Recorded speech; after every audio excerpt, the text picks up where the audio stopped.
ఒక పిల్లవాడు ఒక తూనీగను చేతపట్టుకుని దాని రెక్కలను తుంచివేసినప్పుడు వాడు చెడ్డవాడని నిందించలేవు.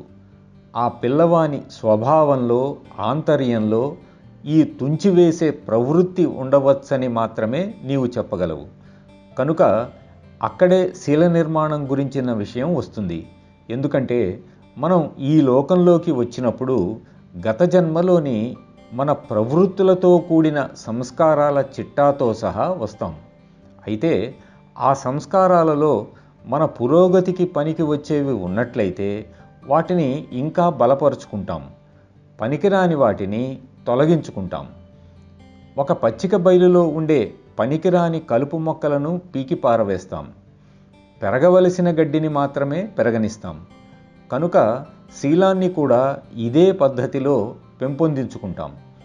మనకున్న లోపాలు అనే కలుపు మొక్కలను నిర్మలీకరణలో పీకివేయాలి.